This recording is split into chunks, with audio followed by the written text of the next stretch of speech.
Kumusta kamong tanan din ha? Hinaut punta nga ang Ginoo kanunay magkauban kanatong tanan samtang kita magatuon sa pulong sa Ginoo. Karong adlaw magtuon kita sa sinulat ni Marcos sa kapitulo 12. Apan sa dili pa kita magsugod, atong hangyon ang Ginoo nga magkauban kanato karon. Magampo kita. Amahan namong langit non, daghang salamat nga ikaw ang anak nga gipadala sa amahan aron nga magpakamatay kanamo, aron nga ang imong dugo nga imong gipaagas dito sa Kalbaryo makalimpyo sa among mga sala. Daghang salamat Ginoo sa imong dako kaayong gugma.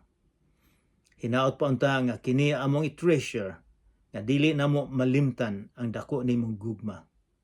Ginoo, hinaot pa unta nga tudloan mo kami usab nga mahigugma sa usag-usa. Tudloa kami nga makapasaylo kami sa mga tao nga nagkasala kanamo.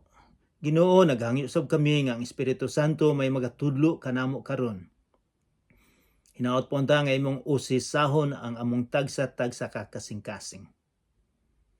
Lord, uban kami karon, ikaw ang tinuod nga magtutudlo kanamo. Sa ngalan ni Jesus, Amen. Sa usang semana, gatuon kita may tungod sa kapitulo 11. Si Jesus naglakaw, kauban sa iyang mga disipulo, o dinay nakakita siya kahoy nga igera. Sa layo pa nakita niya nga ang kahoy nga igera daghang kayong dahon. Apan paglantaw niya, wala man di ay sulod, wala man di ay bunga ang igera. Mayo lang tan-awon sa layo, apan kung duulo nimo walay bunga. Ang gitulo ni Jesus nga ang relihiyon nila, ang mga relihiyon sa Hudiyo, mayo lang pakitang tao, hipokrito. Apan wala di ay sulod ang kasing-kasing, wala di ay bunga. Maayo lang sa relihiyon, maayo lang sa pag-ampo, pero ang kasing-kasing walay bunga. So, mao to'y usa sa pinaka-importante nga atong gitun-an sa versikulo sa kapitulo 11. So karon atong abrihan ang atong Bible sa sinulat ni Marcos kapitulo 12. Guys, naa na ba mo dinha sa kapitulo 12 sa New Testament, sa Bag-ong Tugon. Ang Bible gasugod og Matthew, then pagkahuman Marcos. So naa na kita sa Marcos kapitulo 12. So atong tan-awon ni ang atong leksyon karon. Unsay atong mahibaw-an may tungod sa atong relihiyon, may tungod sa atong relasyon. So ang title ni ining paragraph mao ang sambingay may tungod sa saop nga parasan. Kadaghanan sa mga rabbi sa una, rabbi, mga teacher, maayong mo istorya. Si Jesus usab, maayo kayong mo istorya. Mao na nga daghan ang misunod, daghang ang mi-admire sa pagtudlo sa atong Ginoong Jesucristo. Ako dili ko kayo maayong mo tudlo o mo istorya. Pero sige na lang. So sambingay, kay bulang tag unsay sambingay? Sambingay usa ka istorya, yutan-on nga istorya, apan langit nun ang buot ipasabot. So yutan-on, so para dali nga masabtan. Common kaining sambingay. So dinhi atong mahibaw-an nga ang sambingay may tungod sa saop sa parasan. Saop kay balotag saop, parasan ang buot ipasabot kanang mga grapes, mga ubas. So sa walay paglangay-langay itong tan-aw ng verse 1. Verse 1, unya misulti kanila si Jesus pinaagi sa mga sambingay. So mao na istorya. Miingon si Jesus, may tao nga nagtanom og mga paras, grapes, ubas. Kikuralan niya kini og nagkalot siya lungag alang sa pug-anan sa ubas. Pug-anan buot ipasabot, pug-on ang ubas para mahimo nga grapes, mahimo nga wine. Mo'y pinaka-importante nila nga industry. Og nagtukod siya usa ka bantayan. Unya, iyang gipasaupan ang parasan ug milangyaw siya. Gipasaupan niya aron nga adunay income ang yuta. So aduna siya bahin sa mga saop. So mobalik siya pag harvest time na mag-ani na, mobalik siya para aduna siya party. Kay iya man tong yuta. So mo ni nahitabo. Verse 2. Sa pag-abot sa ting pamupo sa ubas ting ani, nagsugod siya usa ka ulipon ngadto sa mga saop aron pagkuha sa iyang bahin. So okay lang. Pero unsay nahitabo? Apan gibunlot sa mga saop ang ulipon. Gibunalan. Dako kay bunal, gibunalan nila o gipapauli nga walay dala. So unya nagsugon na usab ang agalon og laing ulipon. Apan gibunalan nila siya sa ulo og ilang gipakaulawan. Una-una gibunalan gyud dina sa ulo. And then verse 5, versikulo 5, nagsugod na pagayod ang agalon og laing ulipon og ilang unsay nahitabo? Versikulo 6, ilang gipatay.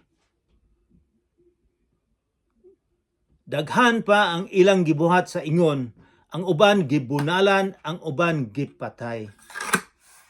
Unsa may paglantaw ninyo ni ining mga saop?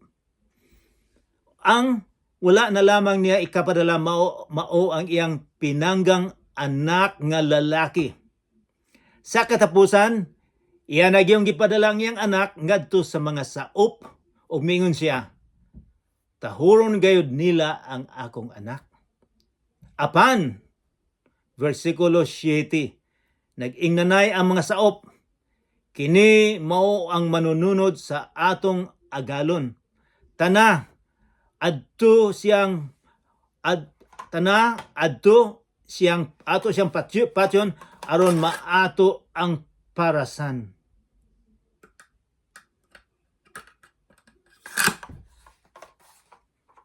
Busa ilang gidakop ang anak og gipatay o gitambog nila ang iyang lawas ngadto sa gawas sa parasan. Unya nangutana si Jesus, karon unsa may buhaton sa tag-iya sa parasan? Tag-iya sa yuta, unsa may buhaton niya? Adtuon gayod niya og pamatyon ang mga saop, pamatyon niya ang mga saop, o pasaupan niyag lain ang iyang parasan. So, unsa may bot ni pasabot ni Jesus? Kini simpleng nga sambingay. Naibalo kita nga kinsa man mga tawhana nga saop. Kini sila mga Hudiyo, mga kadugo ni Jesus, mga leadership didto. Kinsa man ang tag-iya sa parasan mao ang amahan nga Ginoo. Kinsa may iyang gipadala nga gipamatay, gilambusan ang iyang mga propeta. Ato ning mabasa sa karan nga tugon. Ug finally, ang pinakakatapusang gipadala ang anak kinsa man ni, ang atong Ginoong Hesukristo.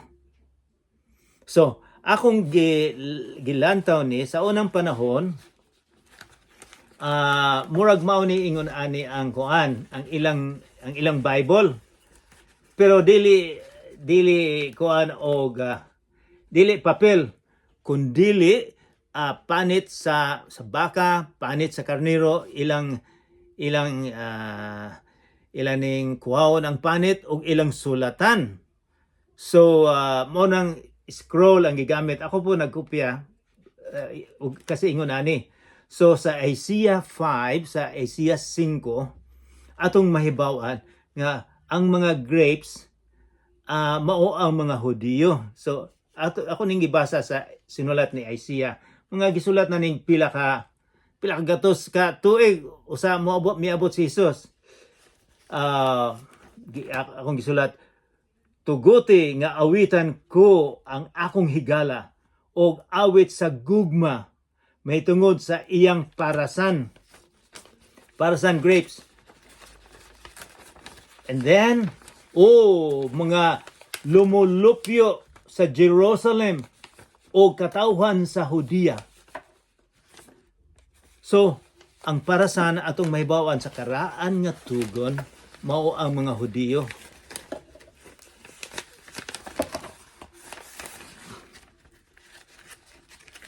Okay, so nabulo na kita. So unsa may buot ipasabot ni Jesus niini? Karon unsa may buhaton sa tag-iya sa parasan? Aton gayud niya og pamatyon ang mga saop ug pasaupan niyag lain ang iyang parasan. And then si Jesus sa versikulo 10 mingon, wala ba kamo makabasa ni ining bahina sa kasulatan? Gikutlo na po niya gikan sa karaang tugon. Ang bato nga gisalikway sa mga magtutukod kay walay kapuslanan, nahimo hinoong labing mahinungdanong bato. Sa in English ni cornerstone. Ang bato nga gisalikway sa mga magtutukod kay walay kapuslanan, nahimo hinoong labing mahinungdanong bato.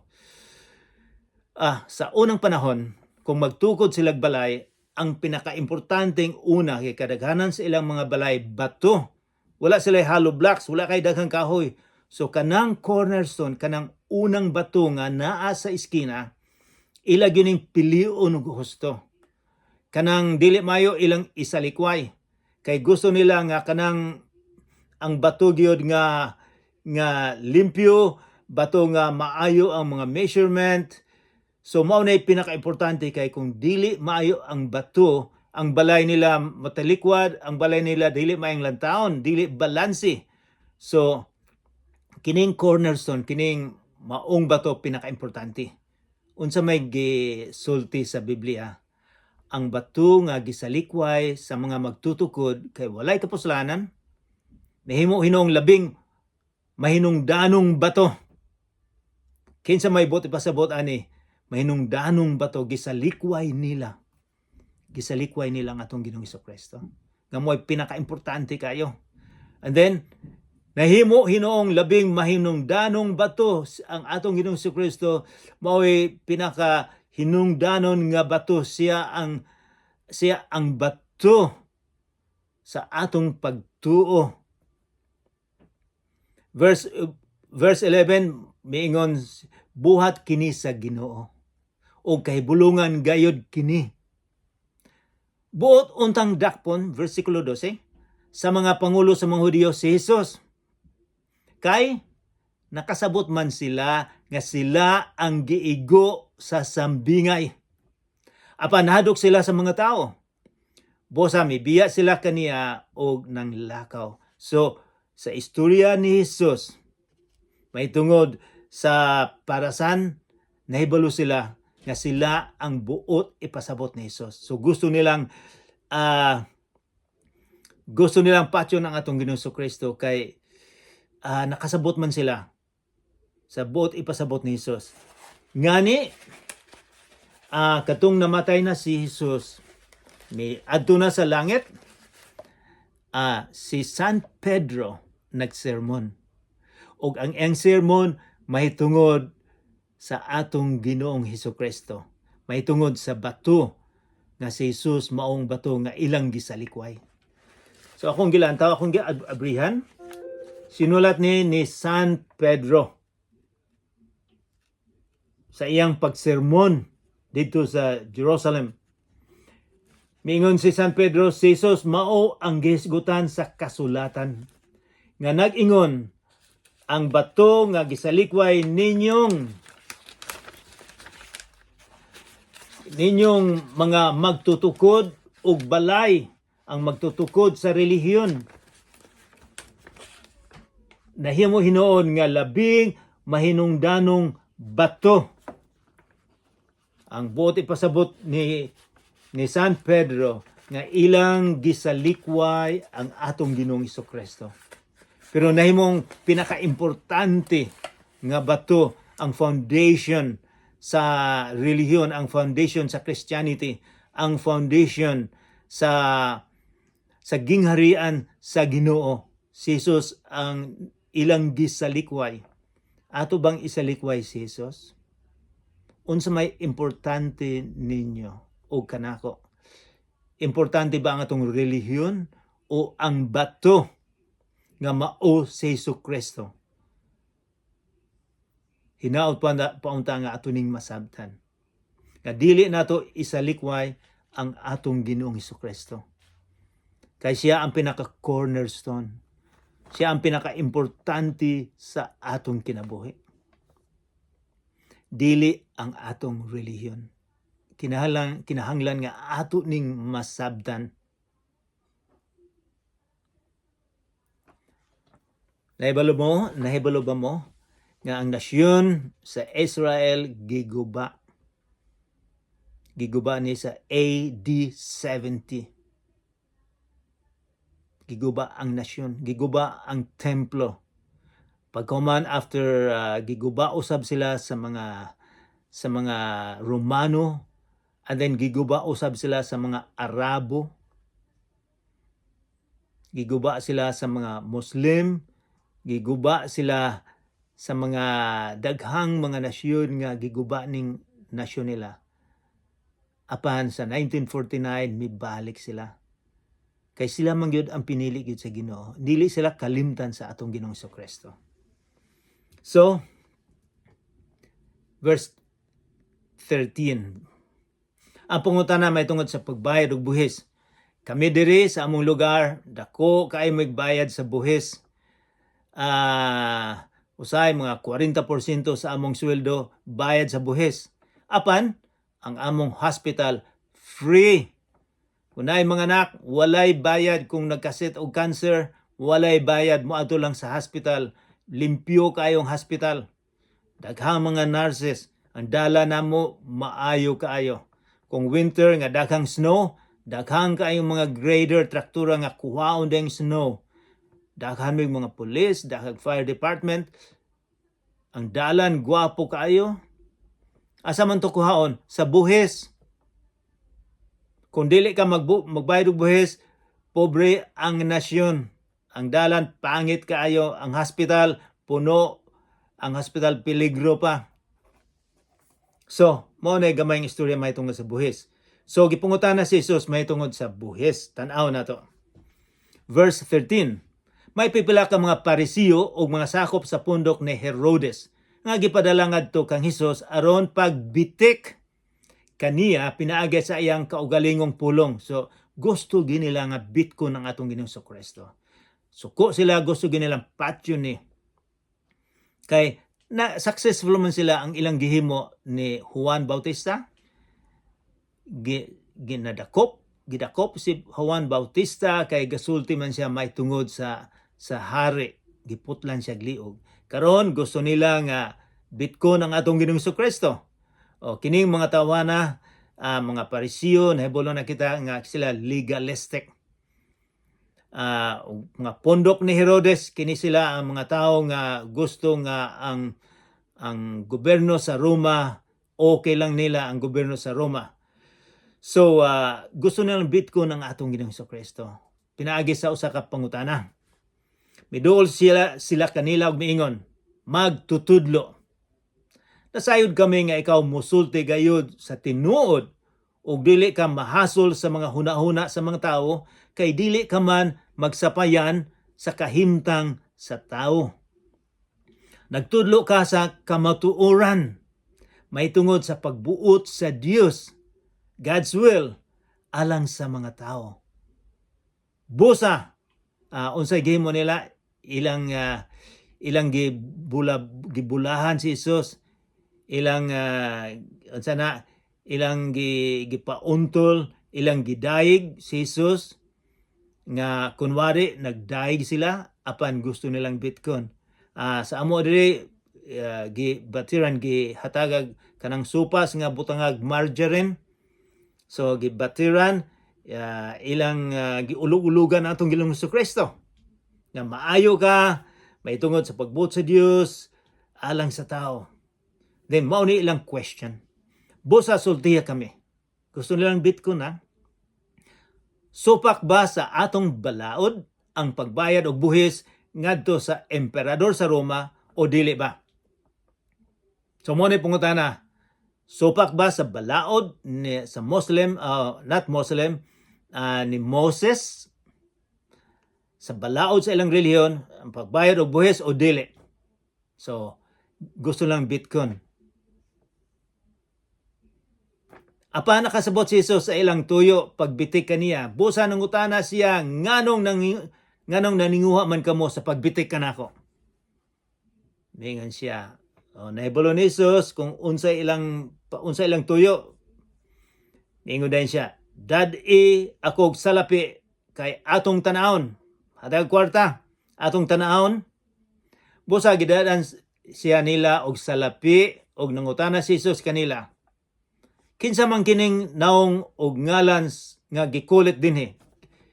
Kining kwarta, kinsa man ning naong?" Kay ang ilang kwarta sa una na ginaong. Mitubag sila sa emperador. Verse 17, og miingon si Jesus, "Kung mao kana, ihatag ninyo ngadto sa emperador ang iya sa emperador, o ngadto sa Dios ang iya sa Dios." Wala nila nabitik ang atong Ginoong Kristo. Kaming siya, ang Rome, ihatag kung unsay gusto nila. Apan ang sa Ginoo ihatag usab, og nahibulong kaayo sila kanila. Wala nila nabitik ang atong Ginoong Kristo. Apan ang nahitabo gud niini kay sobra na kaayo ang buhis nga gihatag sa Roma. Naay panahon nga maayong buhis, napoy panahon nga masubraan, dili na pud kay maayo.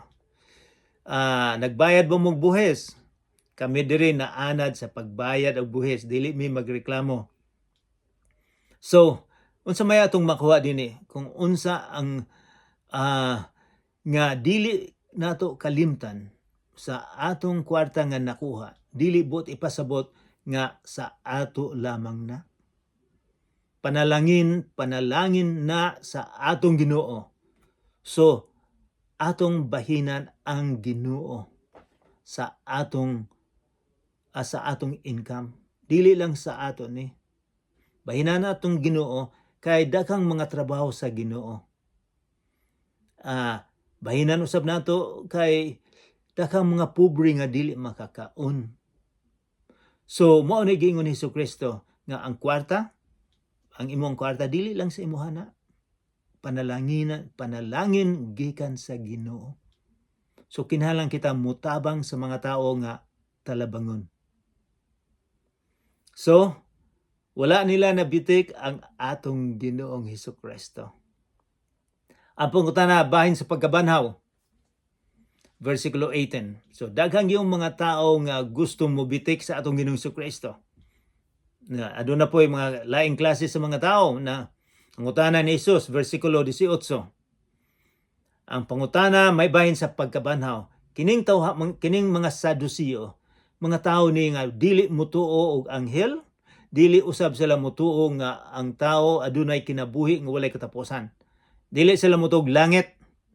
Ang ilang paglantaw nga kung unsay kinabuhi nato karon mao lang ni. So adunay principle nga eat and be merry, for tomorrow you will die. Magkaon ka lang, mag-inuman ka lang, magpa-happy-happy ka lang. Kay someday mamatay ka man. So walay paglantaw sa espirituhanon. Sa mag-enjoy ka lang sa kinabuhi. Ayaw glantaw sa uban, ayaw glantaw sa kinabuhi nga walay katapusan. Enjoy your life because it's the end. There is no other life. Wala nilang mo nilang pagtuo kining nangutana ni Jesus. Unya may mga Sadusiyo, mao ni pagtuo sa mga Sadusiyo. Walay langit. Og midol kang Jesus. Og mao kini sila ang nag-ingon nga dili mabanhaw ang mga patay. Miingon sila, naghimo-himo sila istorya. magtutudlo gisultin ni Moises kining balaura kung mamatay ang usa ka tawo og magpabilin siya asawa apan walay anak, ang iyang igsuon kinahanglan mga sawa sa biyuda aron sila manganak alang sa namatay nga kamagulangan. So, naani balaod sa unang panahon. Sa in English, kinsman redeemer. So, naay balaod nga para ang yuta dili mabalhin. So, ang mga igsuon kung mamatay ang asawa sa ilang kamugulangan, ang sunod nga manghod mag-iyang asawahon ang asawa sa iyang magulang para ang yuta dili mabalhin. So, usa ni sa mga balaod sa unang panahon. And then, utro na ko, verse 19. Miingon sila, magtutudlo, gisulat ni Moises kining balaora kung namatay ang usa ka tawo o magbilin siya asawa apan walay anak. Ang iyang igsuon kinahanglan mga sawa sa byuda aron sila manganak alang sa namatay. May 7 ka managsuon nga lalaki. Ang kamugulangan naminyo og namatay nga walay anak. Unya ang iyang manghod nangasawa sa byuda ug siya usab namatay nga walay anak. Mausab kini ang nahitabo sa ikatulo nga igsuon. Ug ingon man usab sa nahabilin nga mga igsuon. Silang 7 ka managsuon naminyo sa babayi ug nangamatay nga walay anak. Sa katapusan, namatay ang babayi.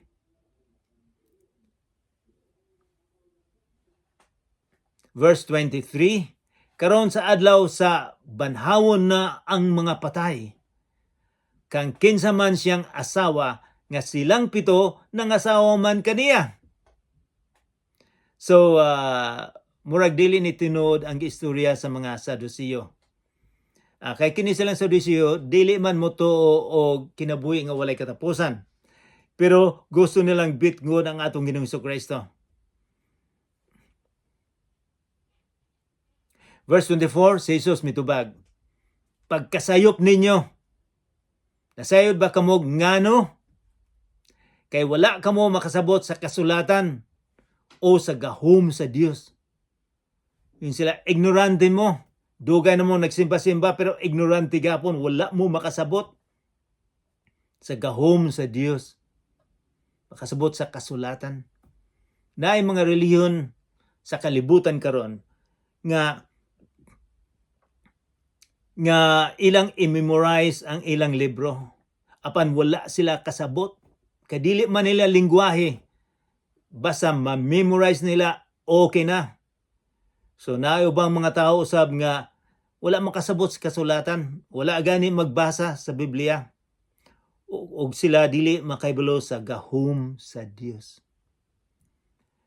Dugang pa niini, versikulo 26. Bahin sa mga patay nga banhawon, wala ba kamo makabasa sa basahon nga gisulat ni Moises? Sa karaan nga tugon, wala ba kamo makabasa sa basahon nga gisulat ni Moises may tungod sa sampinit nga nagdilaab? Kay didto nahisulat nga miingon ang Dios ka Moses, just a minute. Verse 25. Kay kun ang mga patay banhawon na, mahisama sila sa mga anghel sa langit, ug dili na maminyoay ang mga lalaki ug mga babae. Dinhi atong klarohon. Moingon si Jesus nga sama. Wala siya moingon nga kung mamatay kita, mahimong anghel. Kaya ang Biblia wala mag-ingon. Moingon siya sama sa mga anghel sa langit ug dili na maminyo ang lalaki ug mga babae. So walay minyo anay miingon si Jesus, pero ang buot ipasabot ni Jesus nga adunay kinabuhi nga walay katapusan. Aduna nga kung mamatay kita karon, aduna pay kinabuhi. So unsa may atong buhaton? Ang mga tao nga wala motuo, mag-happy-happy lang na sila. Wala sila pagtanaw sa Ginoo. Wala sila paglantaw sa ilang moralidad. Wala sila paglantaw sa espirituhanon. Si Jesus miingon nga adunay kinabuhi nga walay katapusan. Versikulo 26, dugang pa niini bahin sa mga patay nga banhawon. Wala ba kamo makabasa sa basahon nga gisulat na Moises may tungod sa sampinit nga nagdilaab. Kay didto naisulat sa miingon ang Dios kang Moises, yung paghatag niya sa 10 Commandments na napulo ka sugo. Ako mao ang Dios ni Abraham, ang Dios ni Isaac ug ang Dios ni Jacob. Sa ato pa, siya mao ang Dios sa mga buhi, dili sa mga patay. Busa miingon si Jesus, nasayop kamo sa inyong pagtuo nga walay kinabuhi nga walay katapusan. So, unsa may atong buhaton sa gisulti sa atong Ginoong Jesucristo karon? Unsa may atong mapupo niini? Ang una nga adunay kinabuhi kung kita mamatay, aduna pay laing kinabuhi. Kinabuhi nga kauban ang atong Ginoo or dili kauban ang atong Ginoo. Si Jesus misaad siya nga mobalik moadto siya sa langit aron pagpreparar og lugar sa iyang sumusunod. Ang saad sa Ginoo dili mapakyas. Adunay paglaom kita. Adunay kapasayloan sa atong sala bisag unsa kadako sa atong sala kung kita maghinulsol moduol ni Hesus pasayloon kita niya. So ang akong ato usab nga mahibaw-an nga dili lang maayo nga kita, dili lang nga kita relihiyoso. Kinahanglan adunay bunga ang atong kasing-kasing. Lain ang relihiyoso nga pakitang tao lamang, kung dili kinahanglan ang atong kinaiya, ang atong kasing-kasing magbunga. Adunay prutas ang atong kasing-kasing, ang atong kinabuhi.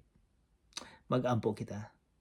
Amahan among langit nun, daghang salamat sa imong gitudlo karon. Daghang salamat nga aduna di ay lugar nga imong gipreparar. Ginoo, tudloa kami nga mosalig kami og mutuo sa imong gihimo dito sa Kalbaryo. Nga imo kaming gipalit. Kay dili kami makaluwas sa among kaugalingon, kundi ikaw lamang ang makaluwas. Ginoo, tudloa kami karon sa ngalan ni Jesus nga among manluluwas. Amen.